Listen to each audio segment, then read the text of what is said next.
What? Why are you looking at me like that? I think this is what I think is going to happen. And I'm not trying to put this on you guys, okay? I swear to God, if you curse me. I think Jordan Love's going to come out. He's going to look good. The offense is going to look good. And then he's going to get hurt. Why would I said I'm not trying to put it out. I'm just saying it just feels like he's going to get hurt. For what? Why? What? No, what would make you say that? That's just my intuition. No, I'm not. I feel like Packers fans have had it so good for so long with quarterbacks. 15. You're going to start to feel good again. And then it's just going to be taken away from you. It is just going to be taken away. I don't think you deserve it. I'm just saying that's what it feels like to me.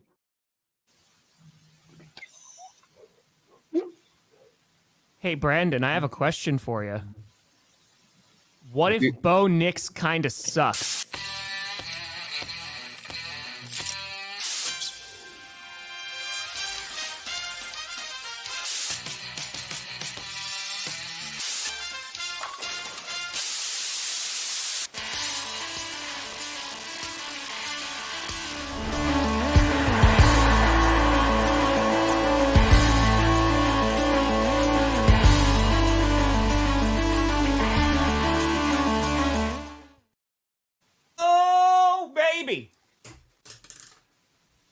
We here.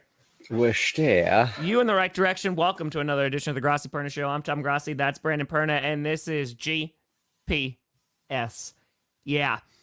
So, Brandon, what a weekend, huh? What a time. Football's back. I am relieved it's just an MCL sprain. Yeah. Probably nobody more relieved than me. Yeah. Okay? Oh, no. I would have been on the first flight to Colorado, and we would have had a chat. We would have had a talk. Just want to talk.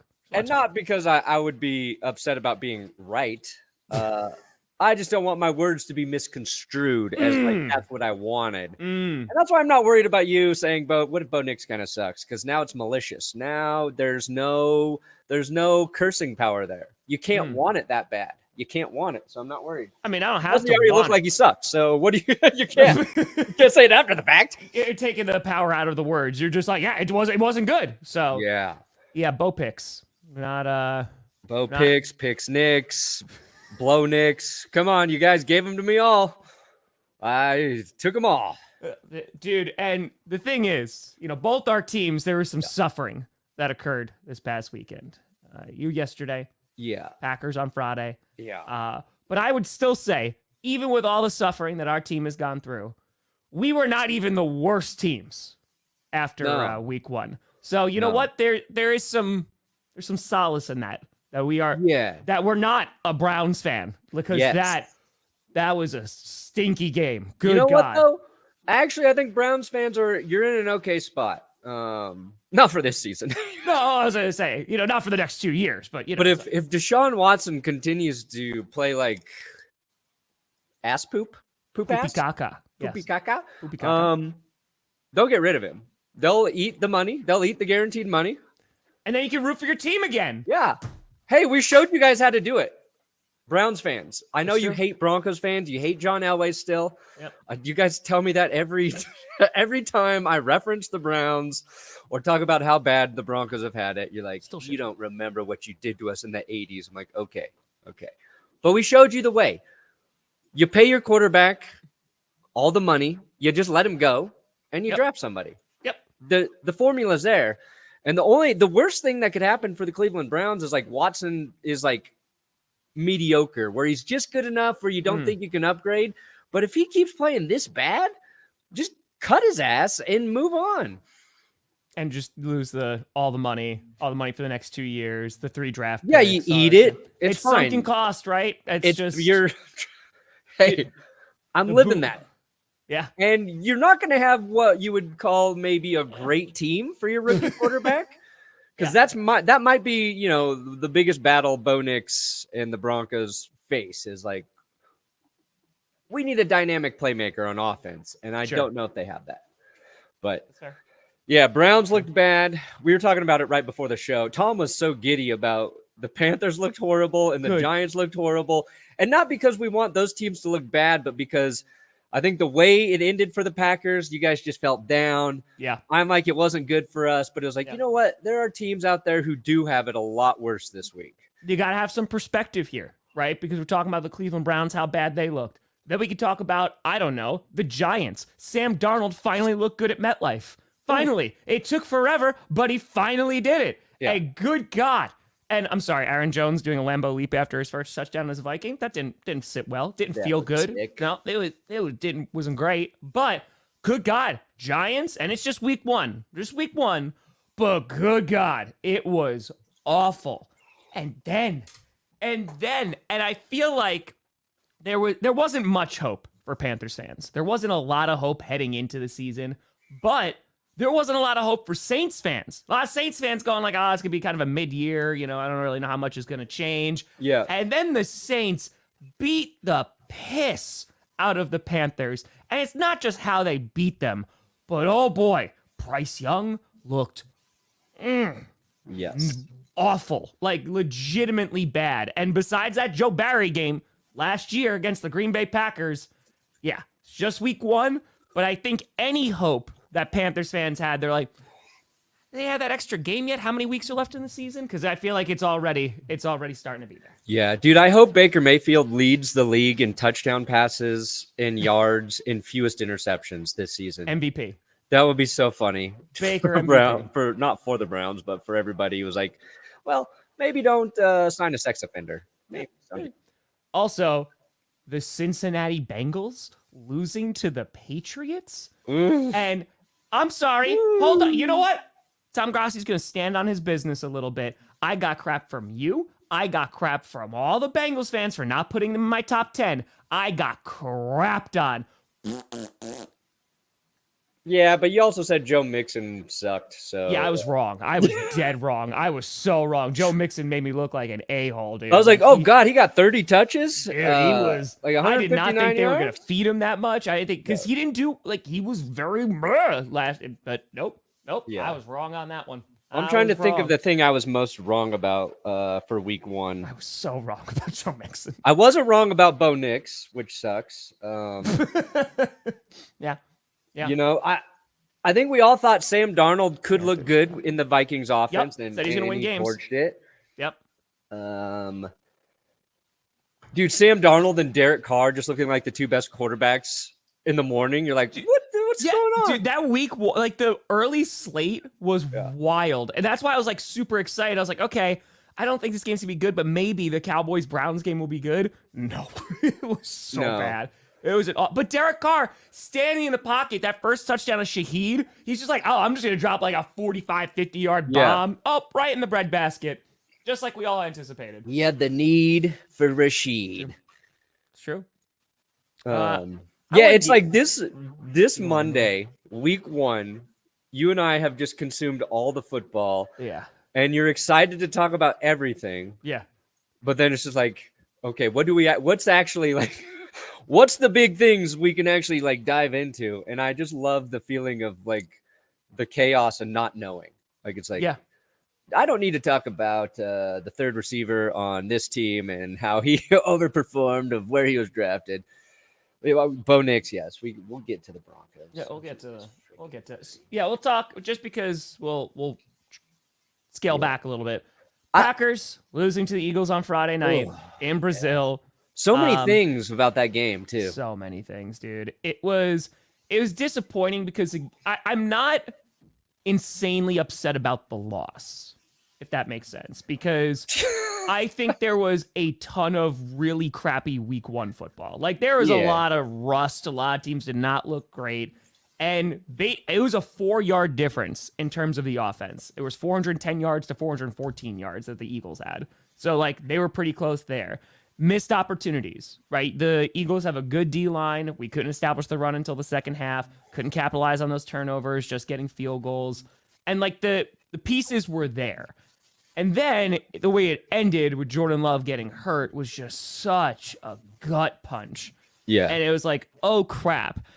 Thankfully, just an MCL sprain, which honestly is probably the best case scenario. It's between grade 1 and grade 2. They're talking about 3 to 4 weeks out. Malik Willis is going to be the starter against the Colts.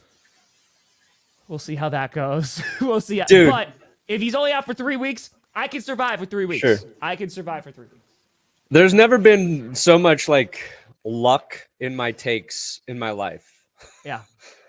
Because yes, the Packers got the season-long curse on the curse wheel in after the draft. After the draft, the Packers got the season-long curse. Then there's that. I don't know how Johnny even found that clip. That's from August 2023. That's from 23. Yeah. 23. Yeah. Okay, about the Jordan Love injury.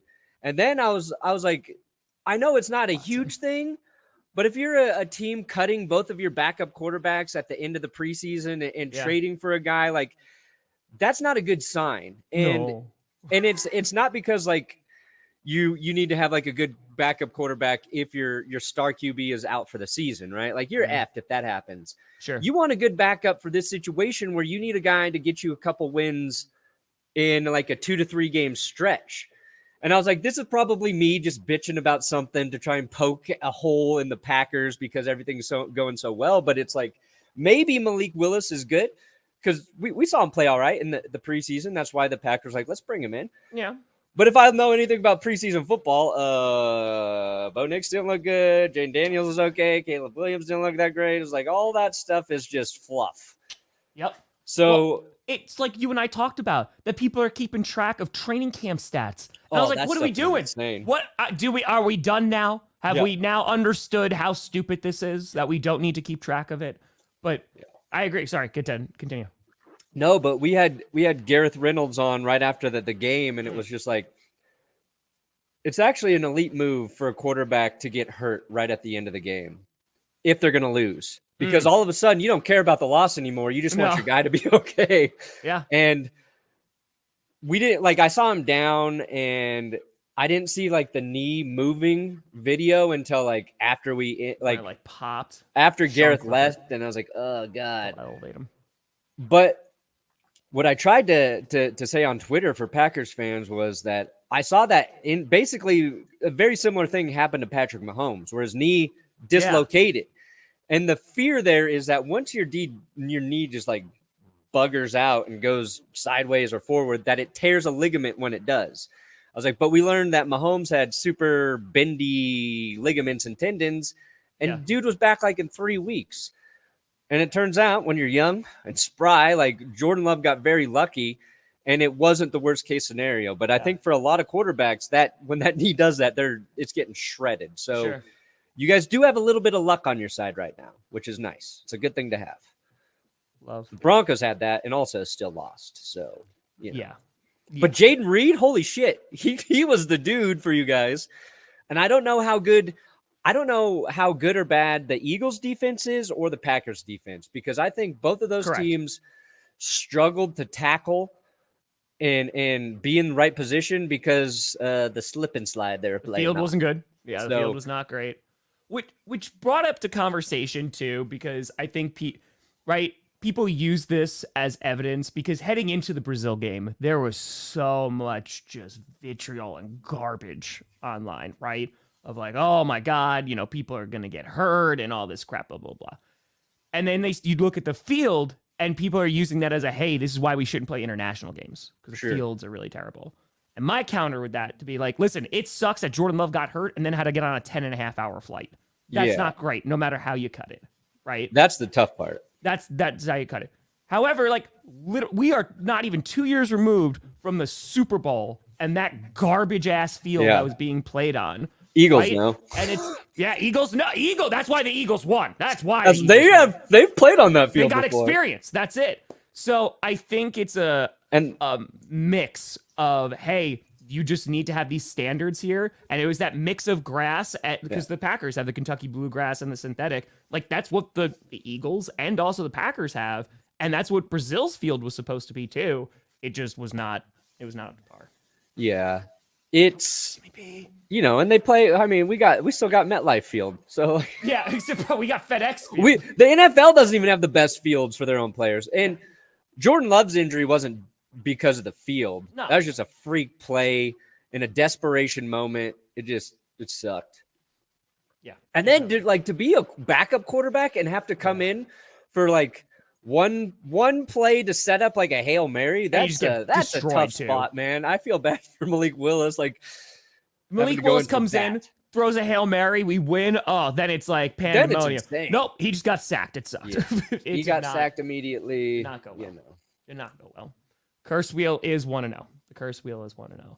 So what? Before we jump into these other games, and we talk about the Packers game, let's talk about the Denver Broncos game, because you were streaming yesterday. You're going through, and for the most part, it was a close game. The defense was playing well, right? In which 2 safeties. Dude, yeah. There's so many like double safety sacks out there. Austin, I'm so sorry to hear that. Sorry, double safety stats. Oh man, lost your dog. I'm sorry, buddy. Well, we will distract you. That is all we're good at doing. Distract him, Perna. Show your nipple.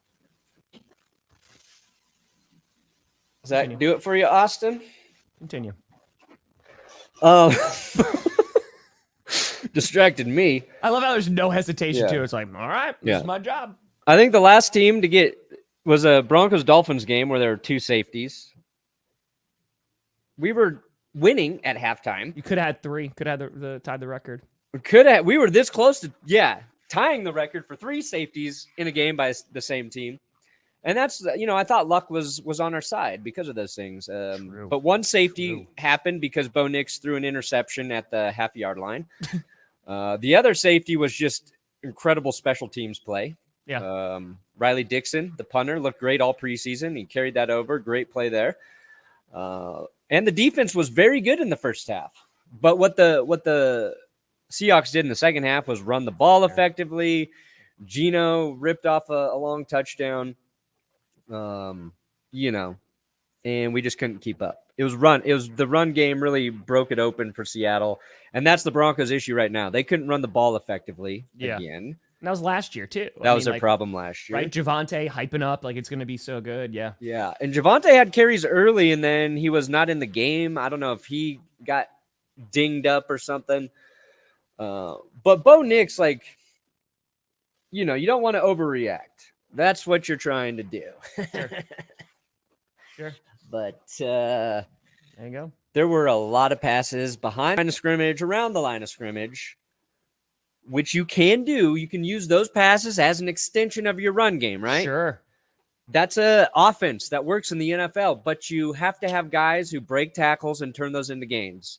And I swear to God, I don't think we had any yards after catch on any of those plays. A lot of them resulted. Wait, no, that's not true. A lot of them, they picked up 2 or 3 yards, and that was still just enough to get back to the line of scrimmage. Yeah. Good cut. That's where we're at. It's like I saw a stat about the average yards of separation for the receivers was horrible for the Broncos. You had little Jordan Humphrey drop a third down catch. And it's like we chose him over Tim Patrick, basically. And that was early in the game.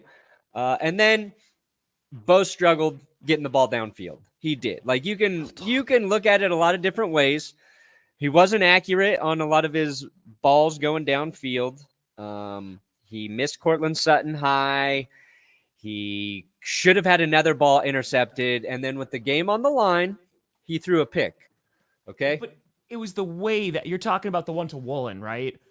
He snapped the ball, rolls out to his right, and he had time, and then he threw the pick. That was within the final. That was right around the 5-minute mark, somewhere in there. Yeah, driving to get back in the game, throws that pick. So that's a rookie interception, right? Exactly. And if I'm going to use a man as an example, and I'm not saying Bo Nix is Jordan Love, but Jordan Love, real up and down. Sure. First 8 weeks, right? And Love was doing that same thing where he was throwing some mind-boggling picks late in games. Correct. It happens. Yes. What I was actually impressed by was the following drive. Bo Nix, a lot of short passes to the sideline, stops the clock, moves the ball effectively downfield, and then he rushes for a touchdown to give Denver a chance. So, if you want to take. And he right before halftime, he got the Broncos into field goal range for a field goal. So when it was clutch time, he actually played some of his best football. And I think that's a nice sign. Sure. And don't get me wrong, that's hard to be this was very good when there was a lot of other things you could criticize. But getting that touchdown, and then we were literally about to stop Seattle, and Baron Browning just jumps off sides on 3rd and 11. So we give them a free set of downs, and then they convert, game over. So, just a mental error there. And we got robbed of seeing what Bo could do when crunch time was out. They still needed a touchdown to win, you know what I mean? So I don't know if they do it, but we just didn't get to see. But yeah, there's a lot of things that worked in the preseason. Sure. Didn't work for Bo Nix or the Broncos offense. I mean, we talked about this before, but I just think the level, it's week 1, right? Mm-hmm. September football is sloppy football. Yeah. And you saw a lot of that. For example, let's talk about a couple teams. Caleb Williams talking about rookie QBs. Sure. Bears, how many offensive touchdowns? 0. Still won the game. That defense, that special teams won them the game. And they were trailing by 17. 17. And their defense gets them the win. That is, and special teams. That is, you don't see that almost ever. Yeah. Like Will Levis definitely helped. Will Levis definitely was like, you guys go. Will Levis giveth and he taketh. Hey, Malik Willis revenge game week 3. Let's go, baby. Let's go. Let's go. Was it Packers Titans? Oh yeah, and it's in Tennessee. That's boy, Malik's gonna get him. Anyway, that's hilarious. Yeah, and like some Bears fans are like, but we won. So, and their defense, we talked about this a lot all offseason. After the Montez Sweat trade, that defense got a lot better. Eberflus is a defensive guy, so you want to see that. It's just the investment, obviously, on the offense. You want to see some returns from that. However, I don't think it's the end of the world. Yes, did he struggle? Of course he did, because he's going up against NFL players. That's not the preseason anymore. Yeah. He's going to struggle. And you just hope to see some progression if you're a Bears fan there. So I don't think the sky is falling. It's just, it might be, it's going to be a rookie year. I think he was testing his defense, honestly. Last year, USC's defense betrayed Caleb Williams all year long, right? So he's like, I'm not going to do anything today. See what my defense can do for me now. No, you win. I don't want to right now. Yeah. Okay, you're good. Now I'm trying next week. Yeah. There you go. No, but like if you're looking at Caleb and Jaden and Bo, I think you saw some stuff out of Jaden, and Caleb didn't play well. He also had a touchdown drop by Keenan Allen, which is, that's a rare thing. I think Caleb didn't throw any interceptions, right? He was pick free. He didn't make any like huge mistakes. It's just like the same thing with Bo. Bo threw the interceptions, and that's like what sucks is because that's the thing he did so well in college is not turn the ball over. But I feel the most optimistic about Caleb Williams, even though he only had 93 passing yards. 93, 14 for 29. Yeah. But no picks, no interceptions, no like crippling throws. And you saw Will Levis throw maybe one of the worst interceptions I've ever seen. Yeah. He just like was falling and throws it away. You're like, oh, fuck, no, Will. We're talking about quarterbacks and Titans fans. Yeah, there should be a level of I'm upset. The defense looked good. Up 17. You should be winning that game. Didn't happen. You got to hope that things get better for the offense. Well, Levis, because like Pollard was running well, right? Like he was doing pretty well. 16 for 82, had a tutty. Yeah. Like it's solid, but man, that's another gut punch when they don't score any offensive touchdowns. But hold on, because there's another team that didn't score any offensive touchdowns, no defensive touchdowns, no touchdowns at all, and they still won the game because all's well is Boswell. And the freaking fracking Pittsburgh Steelers, who I knew I should have picked, beat the Falcons. And the Falcons, going up against a good defense, the Steelers good. TJ Watt, and some of his best plays were even called back, is a monster. TJ Watt is a legit. He's just phenomenal, he was just wrecking that game. Falcons though. Kirk Cousins looked like shit. He did not look good, and I'm sorry. And Tommy mocked. Michael Penix getting drafted? Yes, because you gave Kirk Cousins $100 million. Yeah. Like, it's not like, oh, look, guys, 5D chess. We knew our QB was going to suck balls. And so because of that, we're going to draft somebody. Yeah. We don't get to have that way. And again, it's just week 1. It is week 1. Russ didn't play. Obviously, the calf injury. So you got Justin Fields. Yeah. That experience wasn't great. But Falcons should feel good about their defense. Yep. Their defense looked very good as well. Kirk Cousins throws a couple interceptions. He did get a TD pass there to Kyle Pitts. So fantasy owners were like, yes, finally. But the things we were worried about with Kirk Cousins coming back from injury and then going to a new situation, those are two things. It takes a little time. And I'm not going to write off Kirk yet. No. Because we saw, and I think Brady's the best example of, it just took a while for things to mesh in Tampa Bay. And they won the Super Bowl that year. But like a lot of people forget the first 8 games of that season. They were awful. Like, not awful, but it's just like, it doesn't, week 1, I don't know if Brady's that good anymore. Week 1 against the Saints, they sucked. Well, yeah, week 1 against the Saints, they got. But it was until like their bye week, right? That they really were just like up and down. It didn't really look too good. And then they were like, we're not going to lose any more games now. So I'm not going to overreact to Cousins, but he didn't like you. I thought the Falcons offense would look better, but the Steelers defense, they legit right now. And I thought Mike Tomlin actually after the game, because they're asking about Russ and Justin Fields, and Fields I think like his presser is just why he's a good coach. And he's like, we sat Russ because the injury concerns. We didn't want to put him out there unhealthy. And then he gave Russ a compliment. And he's like, I really respected the way Russ handled that and was encouraging about that decision. Like, that's what you want your head coach like saying for like your quarterbacks, right? Like, he's not throwing anybody under the bus. And he's like, he gets what everybody's going to be saying if he doesn't say the right thing. Yeah, exactly. Well, Tomlin's a great coach. Like he's a good coach. And Fields, to his credit, he didn't play too bad. I mean, so his stats 17 for 23, 156. Yeah. Didn't throw any picks. That's what you want. Right? Yeah, I mean, like, and if you're looking at like quarterbacks passer ratings for the weekend, it was Daniel Jones was the worst at 44.4. Then it was Bo Nix, then Deshaun Watson, then Will Levis, then Caleb Williams, then Kirk Cousins. So, it's just, I think, a rough day for Kurt, but also Cousins didn't play in the preseason either. So, give him some time. Yeah. I mean, again, I think we're going to just see. God bless Joe Mix. Yeah. And I think we're just going to see what teams look like. Their identity is going to be formed throughout September, right? And they're going to look completely different. Some teams, I don't know if they're going to look completely different, to be honest with you. A team that looks completely different, it just popped in the chat. The Chargers look very different.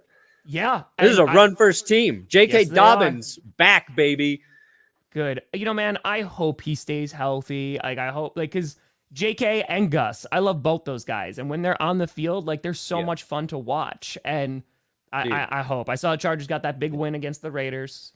Yeah. So JK had a 61-yard rip, and he only had 10 carries, 135 yards. You take out that 61-yard run, he was still averaging 8 yards a carry. I know it's a small sample size, but I think we're all rooting for JK because he's been through the ringer. And then I thought Ramondre Stevenson for the Patriots, big reason they won, big reason they upset the Bengals. And they re-signed him in the offseason, and that like allows that consistency because I don't think anybody anticipated the Patriots to be really good. Their defense we knew was going to be solid, but their offense was like, oh God, this is probably not going to be great. And I put the Bengals, worst team heading into week 1. Was what I thought. I mean, how many people picked the Bengals like in their survivor pool because they're like, oh, okay, like this is even in predictions. This was the game I spent the least amount of time on, and I was like, oh yeah, as the Bengals got this. I know they're dealing with issues, but because even leading up to that game, we didn't know if Jamar Chase was going to play. Yeah, that's a problem. He did wind up playing. T. Higgins did not play.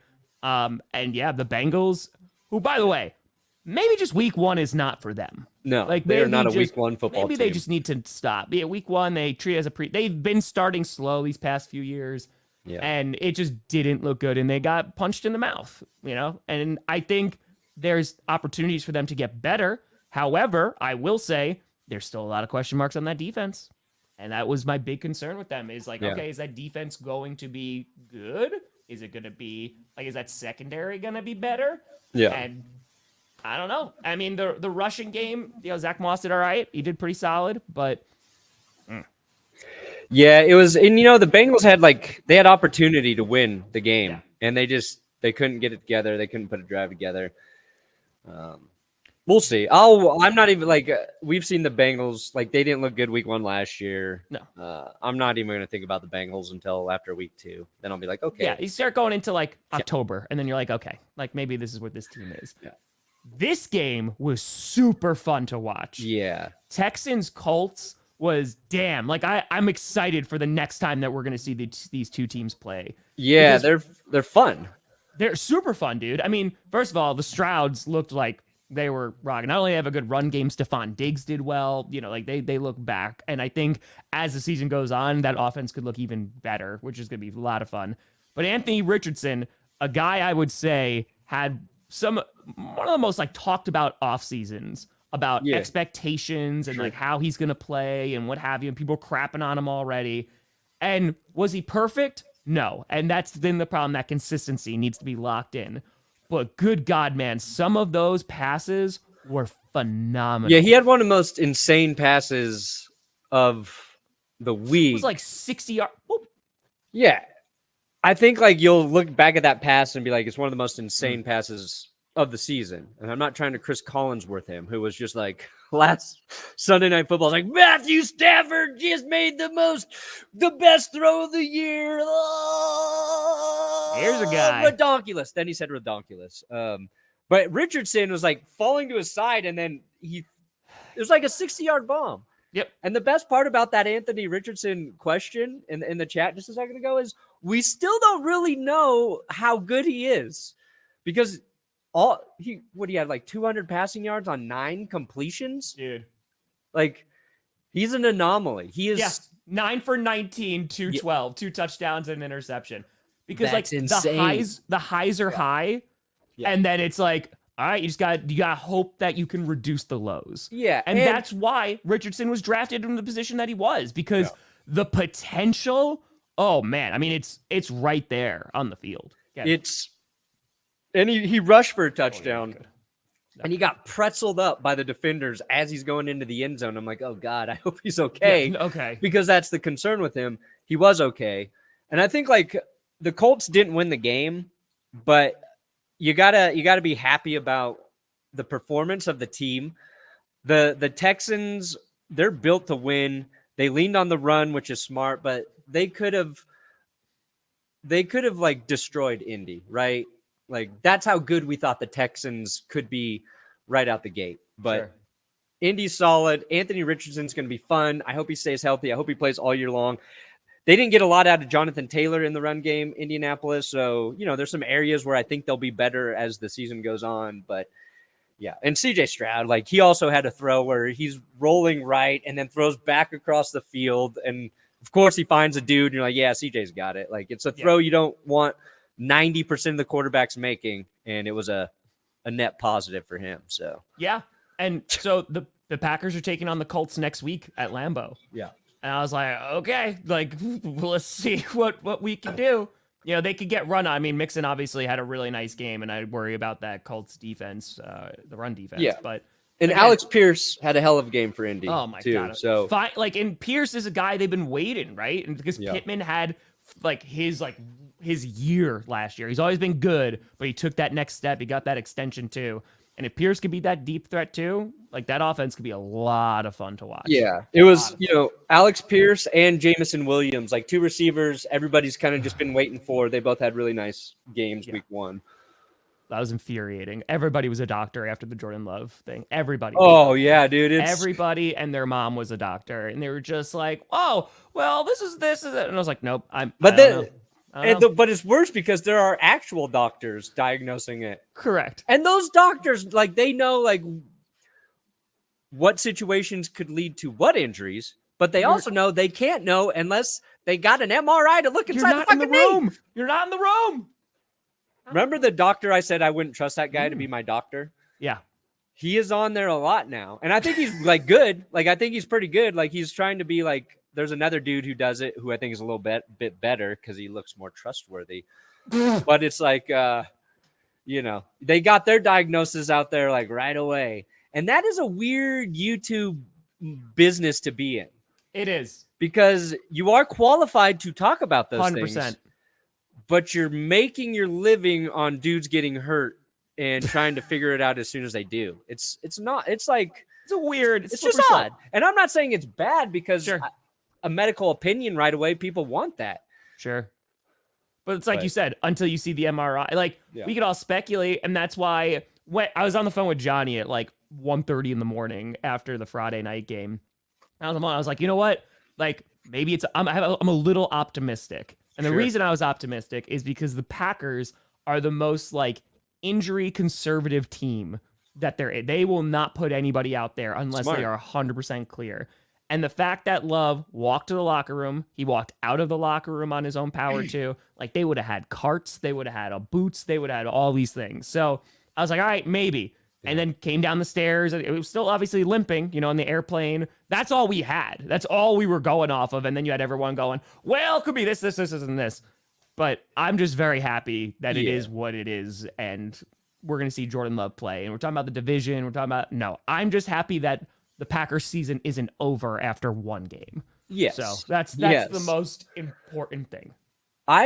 You know what I want to see the NFL implement is like when a guy gets hurt and everybody's looking to see how they walk after the game. I want bubble boy bubbles. I want injured players, regardless of the injury, they come out in the bubble, and we just don't really know. Nice. It's like the Guardian caps, but it's for after the game. Some folks were wearing the Guardian caps yesterday. Nerds. Fucking nerds. The Bills and Cardinals. That was a really good game too. And you know what? The Cardinals, I picked them as my underdog, potential sleeper team. Maybe they make the walk. I'm super happy. I know they lost, and that's disappointing, and they could have definitely won that game. But I'm super happy the way the Cardinals came into Buffalo and played. I don't know why Kyler Murray hates Marvin Harrison Jr. I'm not sure why that is. One catch. Yeah, would you have one catch? One catch for 4 yards. Yep.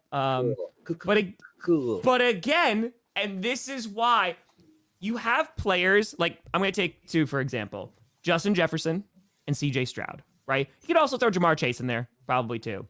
Yeah. It was not that long ago. I remember when back in my day, and we're back in my day in like 4 years ago. I remember when there was the expectation that receivers coming into the league, they're probably not going to be that great that first year. Maybe they come off like, strong in the end, they pick things up. Quarterbacking, definitely not, right? Joe Burrow came in the league. He did well before he got hurt. CJ Stroud, of course, had his year last year. But the usual way that it goes is that rookie players struggle the first year, and it takes some time to get acclimated, right? So Marvin Harrison Jr., the sky is not falling in any way, shape, or form. But I know there was some heavy expectations because of where he was drafted, what his name is, and thinking he was going to have a bigger impact on this game. Yeah, I think Bill's defense got better in the second half. Kyler Murray cooled down a little bit because Kyler looked really good early in that game. I was like, he's dealing. But you know what really happened, Tom? Mm-hmm. The best quarterback on earth took over. Josh Allen. 4 total touchdowns. He did. What did he do, Tom? What do I always say about Josh Allen? He hurdles bitches, and that's why he looks cool. Other quarterbacks don't hurdle people. Josh Allen hurdles right into the end zone. Into the end zone. And I just wish there were a scenario, because they were playing the Cardinals, and I know it can never happen. 3 to 4 weeks. But I would pay $1 million to see Josh Allen hurdle Kyler Murray. I would pay so much money to see it, Tom. Why? Oh. That doesn't seem like enough of a challenge. Oh, you're just saying for the picture? Yeah. You gotta hope that they play. Photo. You gotta hope they play like basketball and like just Josh Allen just dunks on him. Yeah. That's the picture. It's just that's the one. I just thought all's well that Boswell. And the best part about it too is like Josh Allen was strip sacked like on the opening series, right? Might have been it was very early. So he loses a fumble right away. Everybody's like, turnover for Josh Allen. Yep. Dude was good.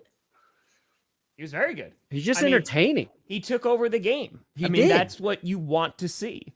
And he did. And they were down, they came back, and they came, 21 unanswered points? Like they came roaring back. Yeah. And this was the Cardinals, even without Kyler Murray, like they were a feisty team last year. They beat the Cowboys, they beat the Eagles, they were toe-to-toe with a bunch of different teams. But at times they couldn't close. And that's what happened yesterday, too. They couldn't close. But the fact that they're going toe-to-toe with Buffalo, I think you're going in the right direction. Yeah. You know, Kyler Murray is elusive. Like, Kyler Murray still played well. I think I'm curious to see how the Cardinals play the rest of the season. But for the Bills, yeah, you put the ball in the hands of your best player, and that's Josh Allen. And he's just like, I'm just going to do it myself. Don't worry about it. Because, like, what was the darn stat? Let me look here. Yeah, so sorry, Clash. So sorry. I'm so like sorry. Going into halftime. Oh, my God. Okay, let's see here. I'm looking for my stat. No, you're good. Only 2 pass attempts for Josh Allen at the 2-minute warning at halftime of that game. Yeah. So the Bills were running, like James Cook, he looked nice. Josh Allen, your second leading rusher with I think 39 yards or something, which is kind of what you want from Josh. You don't really want to have Josh being your leading rusher. No. And I believe, was Bo Nix the Broncos' leading rusher yesterday? That's not great. Is that what it was? Let me see how many yards he had. Usually it doesn't work out unless you're like Lamar Jackson. He was 5 rushes for 35 yards. That was the Broncos' best. McLaughlin, Javonte averaged 2.9 per carry. Week 1. So like things were, you can't just let Josh throw it twice. And I know like there's factors that contribute to that, not being on the field a lot, whatever. But he did. He took back over the game. We see him do it so often. Yeah. It's just, and I'm not. I do love him, and I do like to overhype him as much as possible. I'm just like, it's legit. It's the same thing with Mahomes. Every time you're like, he lives up to the hype every single fucking week, dude. If it turns out like the AFC, like if Richardson can develop into like that QB, dude, the AFC is gonna be so much fun. Dude, there's so many years. There's crazy quarterbacks in there. It's so much. You got Mahomes, you got Allen. We'll see where Burrow's at. Sure. Burrow's he's got haters, he's got doubters out there. Now he's got to prove them wrong. But you got CJ Stroud, you got Anthony Richardson. Like those are insanely talented QBs. I mean, people want Trevor Lawrence to be that. Paying $100 million to the QB and then drafting your top 10 pick. It's still not great. It's not the best idea. It's not 5D chess. If you go, guys, see, we owned you. We gave a whole lot of money to Kirk Cousins and he sucks. So that's why we drafted him with a top 10 pick. 5D chess, guys. It's not the move, I don't think. We'll see. We'll see about that. Dude, all right. Yeah. Let's talk about the Giants. Poor Danny Dimes. Okay, so let me ask you a legit question, Perna. Sure.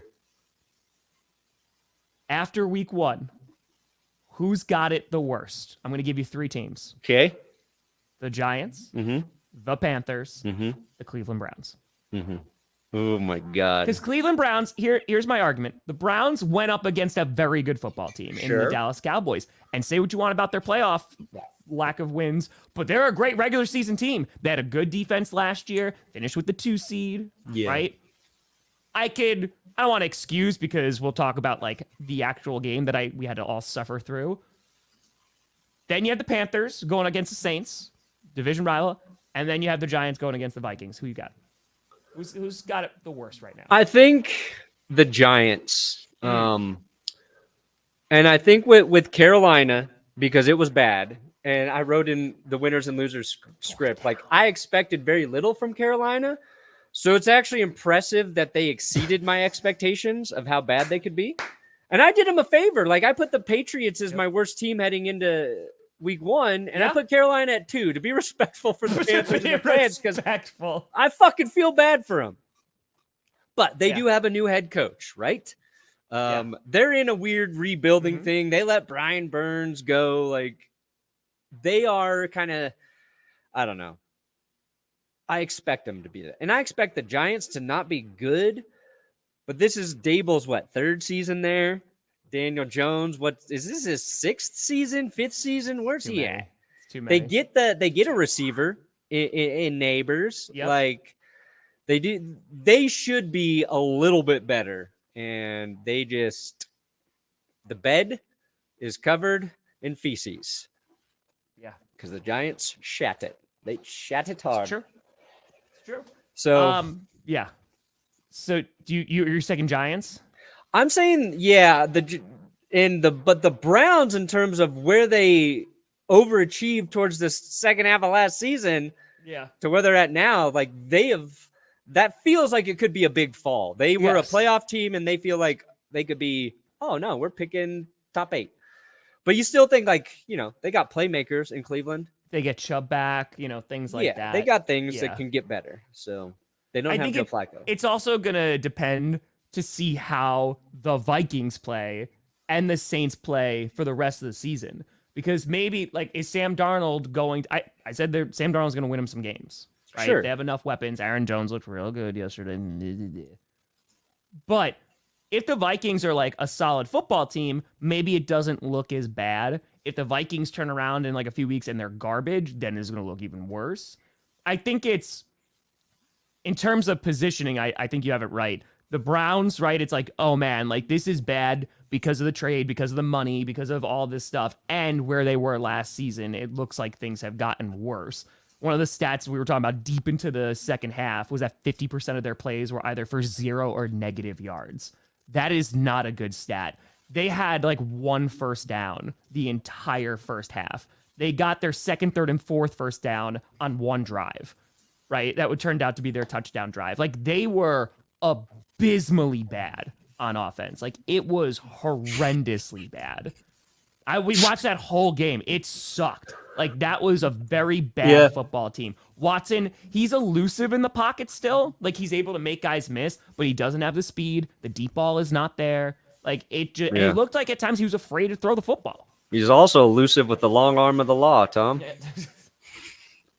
When you're running out of adjectives to describe like how bad it felt like a guy was. Yeah.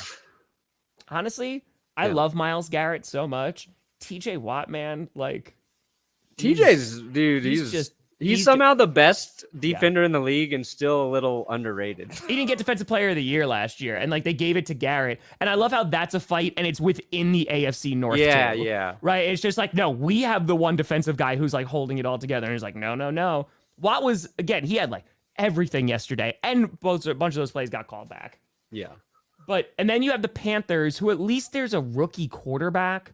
So you're like, okay, it was the first overall pick, and we had that trade. Not great, but, new head coach. I think the owner is the biggest problem, right? You have David Tepper, which is a problem. Easy. So, like, they're kind of stuck in that hell for a while. Easy. And then you have the Giants, which they paid Daniel Jones.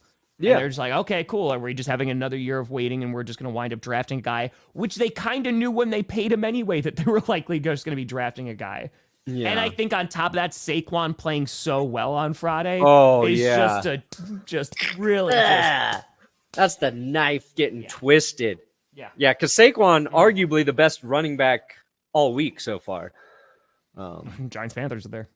Yeah, Saquon was a monster. Let me see Saquon do it when the defense can have their footing. But like, it's a respect to Saquon. He's good. Yeah. Saquon's great. His first touchdown was just an insane grab in the end zone. So, dude,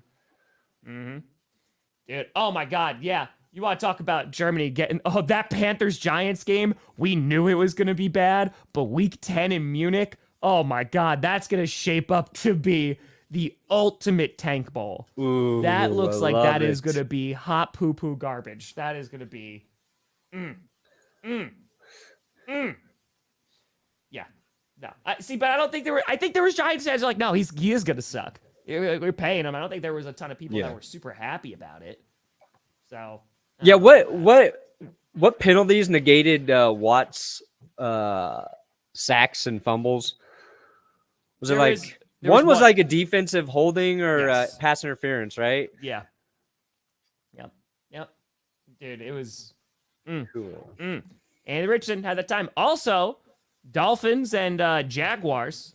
Jaguars could have won that game. Dolphins roaring back. Tyreek Hill gets detained by the cops before the game, and he gets handcuffed and put on the ground, which is like, what are we doing out here? And then there's an internal investigation already that's going on with the police department. And then he scores an 80-yard touchdown and does a handcuff celebration.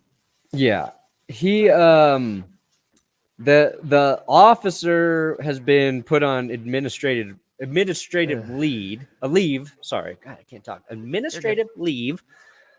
You know what's crazy to me is because, like, obviously there's a lot of people who have mixed feelings about Tyreek Hill, right? Because of his past. We know that. And to me, it's a crazy thing to watch that happen right before a game. Yep. And because of that, you're like, right away, you're like, well, what did Tyreek Hill do something wrong or weird or crazy in this situation that we don't know about, that we're going to see about? Or does it look like what we think it kind of looks like? And then he goes, he plays well. And then I thought, like, the way he handled it in the press conference afterwards was really impressive. Like, he says all the right things. He talks about how he wants to turn it into a positive, not just like for him, but for like the police department. I'm like, is Tyreek Hill like the voice of fucking reason right now? Like, that seems a little crazy to me. And then you like learn that Calais Campbell like went up to try and help the situation. And then he was, I think he might have been handcuffed too, or at least like something happened with him. So it's a really crappy situation. Yeah. It's a bad look, obviously, for a multitude of reasons. But like, I was listening to Tyreek Hill talk after. I'm like, he's handling this very well. And then he also, he played well, which I thought he would actually perform better because of all that shit before the game. But that was insane. Week 1 too, like right outside the stadium. Like, it is literally like blocks away. Yeah. Like, and it was for speeding. Like, at first it said like reckless driving or what, like, I don't know. But anyway, reckless wild. driving to start. Yeah. For the kitty. Oh yeah, no, it's gonna be. That's a horrible game to give Germany. That is a horrible, horrible, horrible game. Here you go, Germany. It's not good. But there's some amazing guys on that staff. Coach Grossi, guy who puts all this time in. You know, at least I can still get the shout out and respect. You can. You know? Yeah. Oh, God. So someone said that it was in the chat last night that Russ obviously didn't play yesterday, but he was in still like full helmet and pads standing on the sideline, and it's the most Russell Wilson thing ever. And I was like, yeah, it is. That tracks. It tracks so well. He's like, you're not going in. I know, but I'm still wearing the pads. He's like, coach. but I'm ready. He's like, just in case. I'm ready. He's like the guy who like believes he could still get in the game, even though there's literally no way for like he would, if you were a fan, he would show up in pads, not because like it's a costume for the game, but because of the rare chance all the players at that position are hurt. And they look to the crowd to find somebody suited up and ready to go. Russ is the guy that believes it can happen to him. He's wearing like the oversized helmet with the one bar. Yeah, 100%. Oh my god! And then Sunday night, we didn't get to it, but the Lions. Yes, the Lions. That was a good game. It was a fun game. Neither team was perfect. Rams dealt with a handful of injuries. Puka Nacua goes down, which sucks. Yeah. Cooper Kupp looked amazing. Their offensive line gets banged up. Stafford was. The Lions just look good. They did what they're supposed to do, and when the game was on the line, they just ran the ball down the Rams' throats and scored a touchdown to end it in overtime. David Montgomery, Jameson Williams. Here's what's crazy. Because, like, Amon-Ra had no production, right? They won. Yeah. J-Mo? Laporta? J-Mo. Is Amon-Ra your third best option in the receiving game right now? And he's one of the best receivers in the league? Well, J-Mo, like, when he was hurt, I was like, because when Jameson Williams, when there was the collusion between the Minnesota Vikings and the Detroit Lions, because Jameson Williams, I was like, he's going to be so good. Like, he just has that speed. And then he's dealing with injuries, right? He like couldn't play. He missed a bunch of games. And then this was the year of like, hey, put up or shut up. Like, this is it. You know, you have to stay healthy. You have to produce. And he did. I mean, like, he was a game changer because he is that guy who just has so much speed. He can stretch the field. So, yes, you go to Ross St. Brown. You could go to Laporta. But if you like that deep shot, it's going to be going to J-Mo. And he played well. Yeah, the Lions are going to be fun. And it was, to me, the funniest thing for, like, Detroit, week 1, we're all like, you know what? Jahmyr Gibbs, this is his season. David Montgomery again, 17 carries, 91 yards, touchdown, including that overtime one. He's so good. It's like they can't, like and Jahmyr Gibbs is so good, but like, David's still, maybe he's just like a better pure running back, I think maybe, and maybe runs inside a little more effectively. And that's like a thing for like fantasy people. Like, oh man, I thought Gibbs was worth like taking in the first round, first overall, and he might have some weeks like that. But when you have two running backs that good, very. Then we were talking about the Rams maybe being that way with Kyron Williams, and they got Blake Corum. But looks like Detroit, their offensive line looks like a problem, and their defensive line looked pretty good, holding the Rams to Dak 80 some rushing yards. Yeah. Oh yeah, Dak's. Highest paid player in NFL history, Perna. What's that? Highest paid player in NFL history. Yeah, and after the game, he says he doesn't care about money, which is hilarious to me. And he says it in a nice way where you believe him, like he does. But if you really didn't care about money, would it be that important to you to be the highest paid quarterback ever? 240 with 231 guaranteed. Yeah. But again, he could have gotten Jared Goff money, and saved $7 million a year if they did this in February. Yeah. Like the master. It's probably on the Cowboys just for not getting it done, but Yep. I wouldn't care about money either if I had 231 million guaranteed. Yeah, I would be like, you can't say you don't care about it when you're we're fine. We're fine. Making $60 million a year. Yeah, we're fine.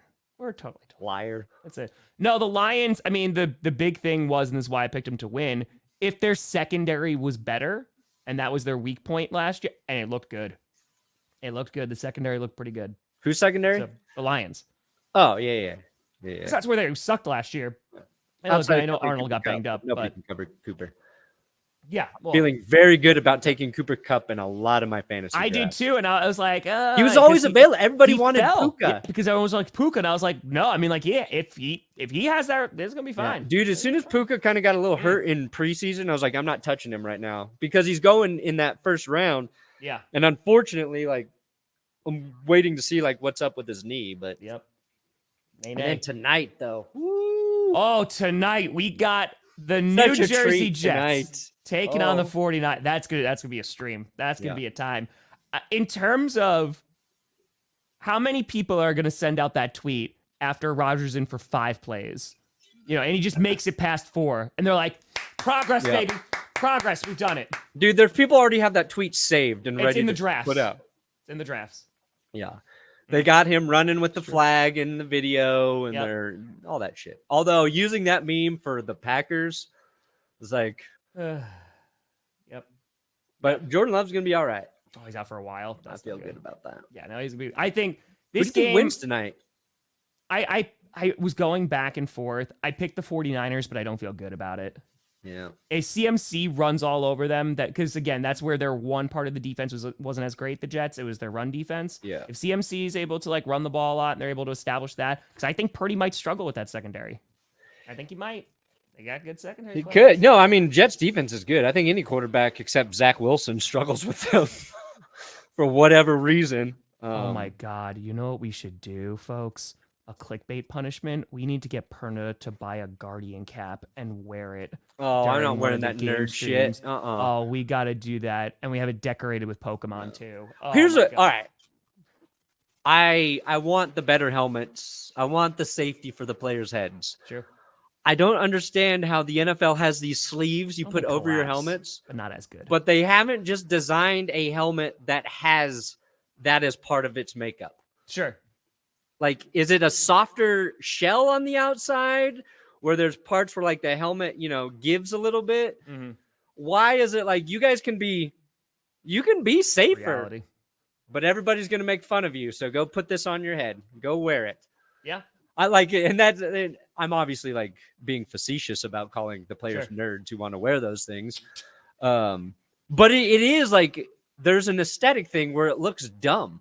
And as the NFL fines players if they don't wear the right socks. That's true. But they haven't taken the helmet to the next level. I just don't understand it. That's all. Just play the Panthers every week and you're fine. Yeah. It's probably expensive. That's why. It's probably very expensive. Yeah, what a pick! But until they change it, every time I see a guy wearing one, until it becomes like common, like for the majority of players to wear it, nerds. Fair. Wear a diaper. Rah, rah, rah, rah, rah. Wear a diaper. Rah, rah, rah, rah, rah. Wear a diaper. Rah, rah, rah, rah, rah. Wear a diaper. Bro, it was a perfect OT drive. They just walked down that field. Yeah, dude. Doop, doop, doop, doop, doop, doop. Okay, we're going to score. Have a good night, everybody. Take care.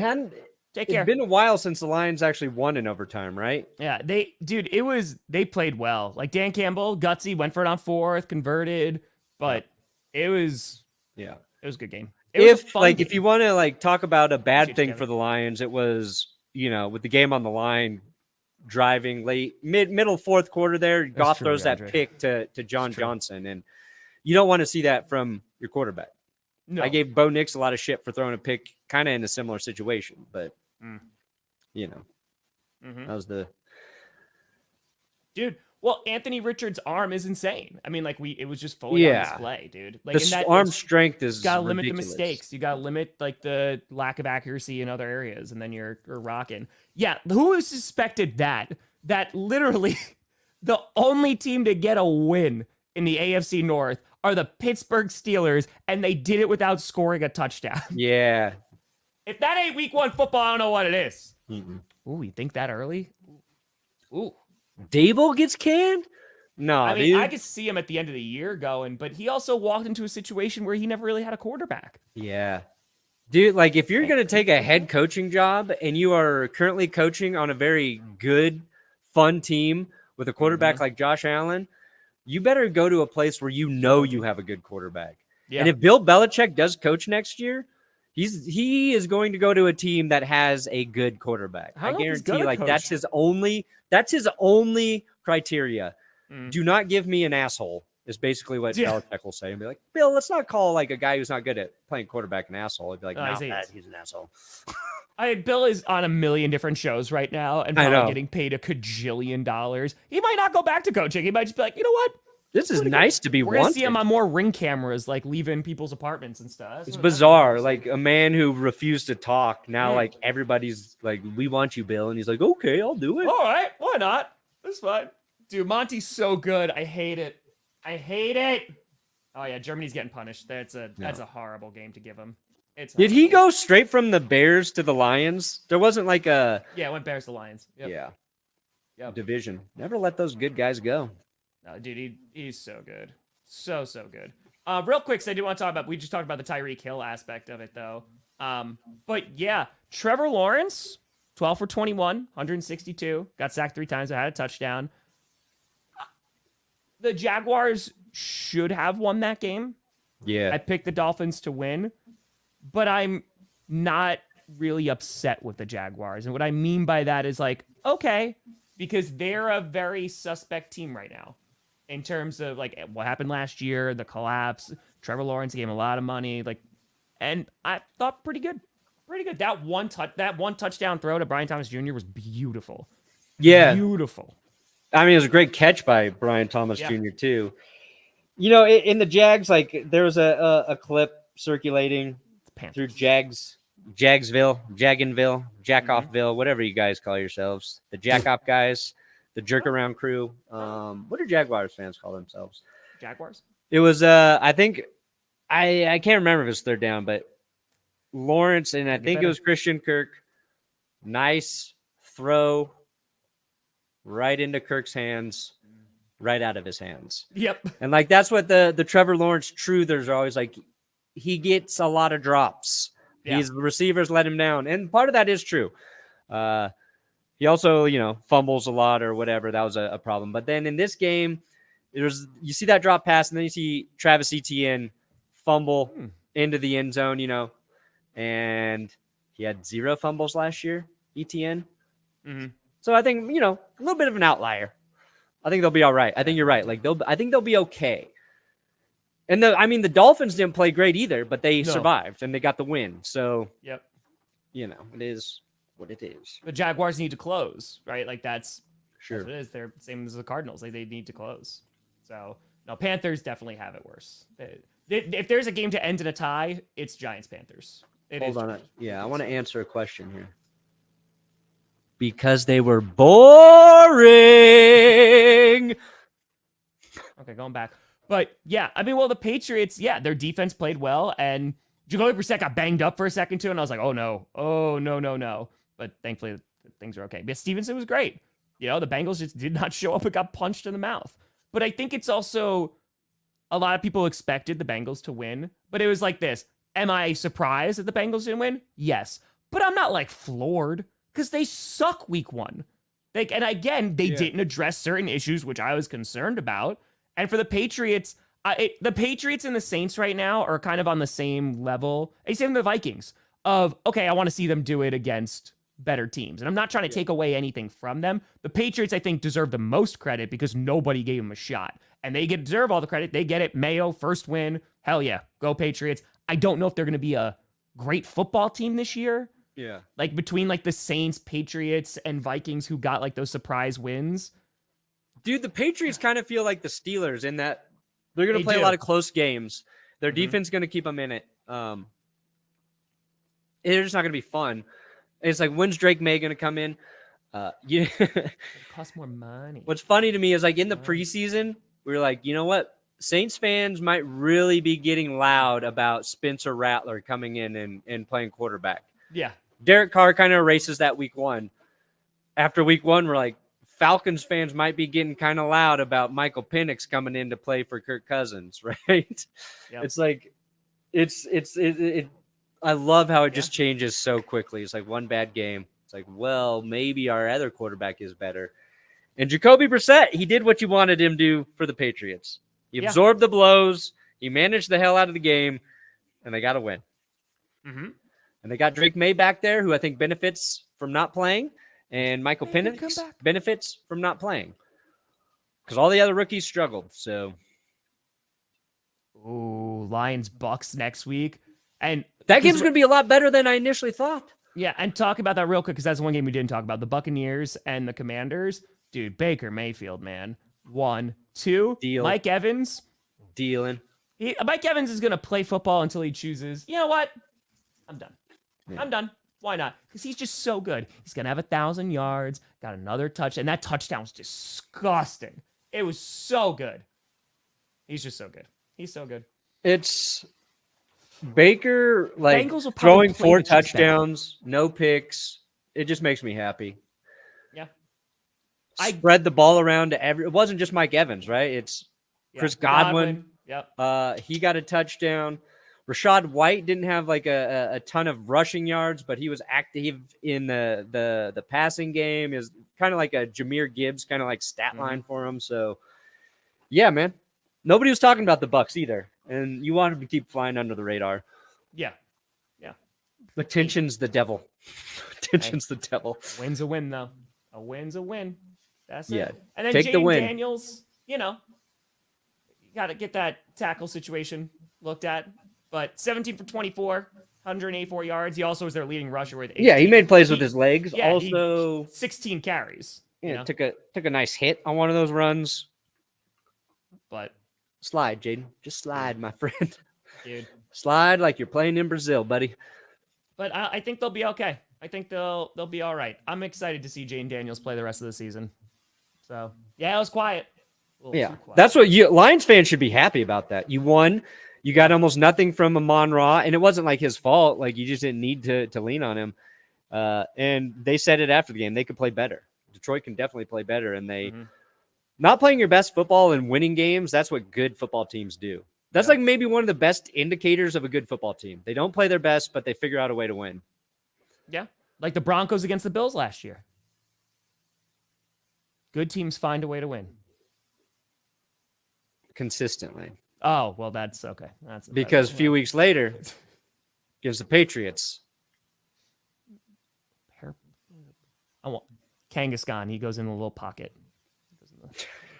That's Perna. You put out the new. I didn't want to, Tom, but I did. Worst game. I saw that. That was very classy. I put it out. Oh, real quick, because you praised him too. But Van Ginkel for the Vikings, also had a hell of a game. I know how much you love Van Ginkel. Oh, I love. So, yeah. I just like I like good. long-haired linebackers. I think I get it. I like I get it. long-haired linebackers. So good. So good. So I had it on mute, so I wasn't listening. I just but it seemed like the consensus wasn't great. Seems like the consensus. Oh yeah, I didn't hear it. I wasn't listening. Yeah. The chat was saying like he's just kind of repeating stuff over. And again, brand new. We'll see how it goes. Yeah, I hope he fucking sucks. So I'll say that. One thing he's not good at. Yeah, give me one thing that man's not good at. Finally.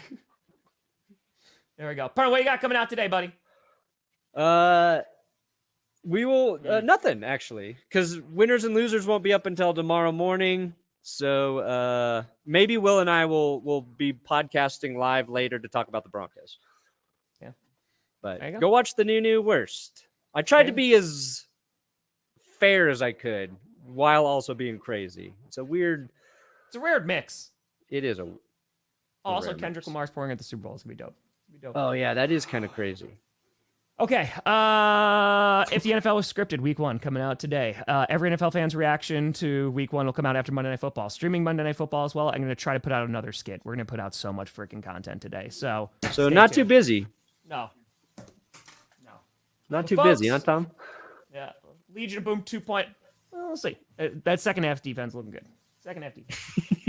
Well, folks, thank you so much for watching. We had over 9,000 people. We almost over 10,000 people in here, which is wild. I know. I was hoping we'd cross that. I know. I was looking. I was like 98. We were right there. But we'll see you soon. Thank you so much for watching. I'm Tom Grossi. That's Brandon Perna. This is GPS. And you have been navigated. And you've reached your destination, lads.